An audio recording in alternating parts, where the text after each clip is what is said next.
What up, y'all? It's your homeboy Justin. We're back in my bathroom one more again. And I'm mad. Winter has come in full force. I wasn't ready. I was not prepared. I have yet to pay my light bill. Actually, that's not true. I paid my light bill, but it's already going up. Electricity is going up. I gotta put my heater on. I gotta save more coin to pay this electric bill. I already got my heating blanket out. By the way, if you have not done so already, get yourself an electric blanket. It is the best investment you will make over the winter season. The winter holiday season, that's all I'm saying. Get you one, okay, get you one. Because you just turn it on, click, click, click. Put on your setting that you need it to be. You crawl into your bed, you know. Put that cover all over you. And then, it's just so nice. You turn it off, you know, you turn it off before you get into bed. You ain't trying to turn into like a little marshmallow, crisp, you know, Rice Krispie, burnt sausage situation by the time you wake up in the morning. You know what I'm talking about? Because I'm gonna need a house fire, so we don't need that. Anyway, that's beside the point. Winter is upon us, and it's cold, but that's right, we good. Before we keep going with this video, make sure you've watched my last one that I posted a minute ago. Also, congratulations are in order. The Yod watch contest has completed. Congratulations to you, Irene Novella, I believe is the last name. No, Irene. So congrats to you. You won the $180 and $50 redemption codes that have been emailed to you. If you didn't get those, let me know and I will email them to you, but you should have gotten them. So congratulations. Y'all give a hand clap. Y'all give a hand clap to Irene. I'm sure my friends are kind of mad because they also entered it, but they didn't get it. So Tommy and Tom and Trung and all y'all, sorry. But next time, maybe next time. Anyway, moving along with this video. Today, this happened. So, this didn't happen today. This happened a while ago. I was just kind of actually finger combing my locks, right? You know, just something you do. You put oil in your hair, you brush your locks and all that stuff through. And then I just happened to pull a lock from the back of my hair. And you can imagine the terror that I entered. I didn't know what to do. So that happened, right? This happened maybe a month or two ago. But there is this lovely thing called lock reattachment. So today I'm gonna show y'all how to do it. It's very simple. Now, what's interesting about this is that I'm actually not reattaching this lock to the back where it came out from. Okay, so I have not retwisted my hair in maybe 6 weeks or more. I'm not sure. I've been very busy with school, so I don't have time for that, and nobody got time for that. But there's actually a very good patch of hair in the front.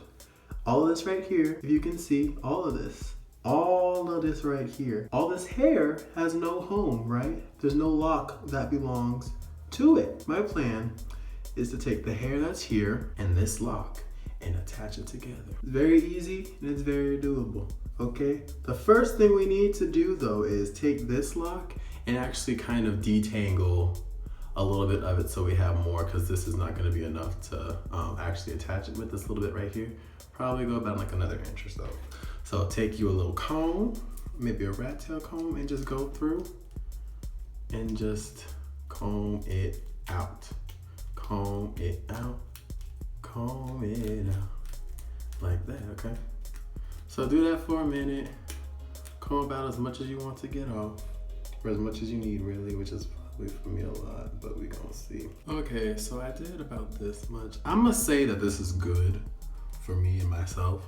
Now, there have been many methods that I've seen people do to put locks back together. I've seen some people just do a crochet hook method, where they take a crochet hook and they just go like this in a little ball, and they're between their fingers to kind of just put the hair and mat the hair together on its own.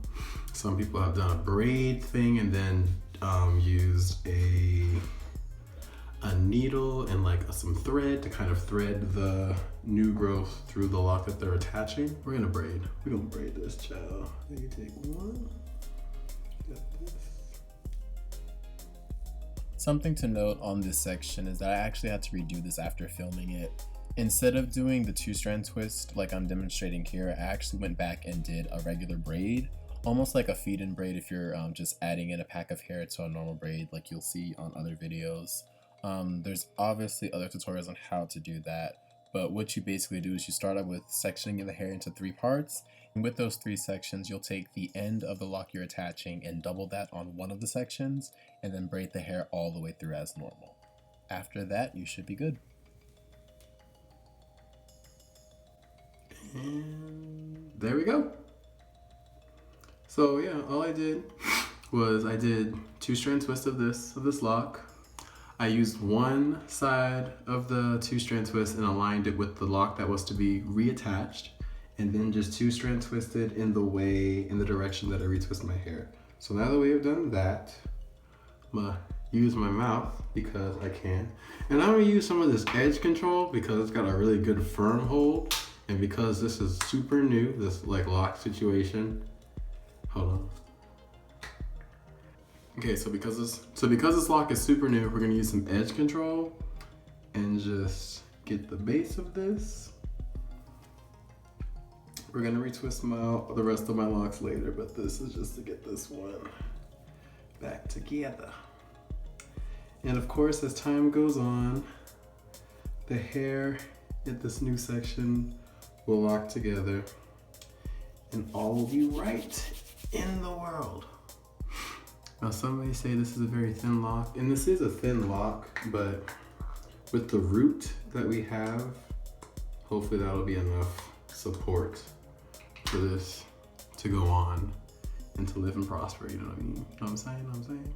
So we're just gonna put a little bit more of the gel along the length of this part of the new section that was reattached. I thought it was gonna be shorter or something, but actually it looks fine. So yeah, that's it. Lock reattachment, super, super simple. Now you got your lock, and as you can see, as I'm pulling on it, it's staying on my head. So yeah, that's actually kind of cool. I thought, I didn't really think it was gonna work, honestly, but as you can see, it did. So yeah, that's basically it. That was a kind of a short video, but I just want to, do something that was very informative and something that I needed to do, because literally, okay, this is another thing too. This, the lock that came out of my hair, I'm not sure exactly how, but there's a few things that I can think of. One, that my locks were just thinning due to me over twisting my hair when I retwist. Or it could be that it was near the edge of my hair. I normally don't shave the sides down, but I do cut the hair short on the sides normally. And what I'm thinking could have happened in the back is that I was slowly taking away hairs from the root of that lock until finally there was only a little bit of hairs left. And as I just, finger combed through my locks, that was enough. That was just enough to pull the lock all the way from the hairs that it was clinging to at that moment. So just a PSA to be careful, especially if you have a mohawk and you're combing around. If you're cutting around the edges of your hair, or even if you don't have a mohawk and you're just trying to like line up or whatever, be super careful not to get too close to the actual roots of your locks. Okay, yeah. So that's about it. That is it, actually. That's all I had to say. Yeah, that's all we got. Okay. Well, y'all know where this is going. If you like the video, give it a thumbs up. If you have any questions or comments about how to do lock reattachment or any other methods, or if you have any ideas or methods that you have done to reattach locks, let people know in the comment section below, okay? Let's help each other out with this. And if you want to hit me up on any other social media, you can do that. All the links are in the description box. Hit me up on Snapchat or Instagram. That's where I'm most frequently at, and it's easier to reach me there than YouTube most of the time. And subscribe. If you have not subscribed already, what is you doing with your life? I'm just letting you know. There's like videos every now and then. Again, we're in grad school right now, so like not every Monday, Thursday. I know what it's saying. Not every Monday, Thursday. Just want to find time. But it will be on a Monday or Thursday, depending on what type of video it is. You know what I'm saying? And if you've already subscribed but haven't clicked that bell notification, you can do that and click that little bell icon so that way you know when a video gets uploaded, since it's not every week. Yeah, so there's that. There's just a few little things, nothing too big, but yeah. All right, well, we made it to the end. Haven't we made it? Hey, we made it. Hey, all right. So if you haven't watched the last video, it's up there. There's a playlist of more videos right there on some dreadlock information. And this little circle right here helps you also to subscribe so you can see more of my content as I post it. So until next time, I will see y'all when I see you. Keep it locked. Peace.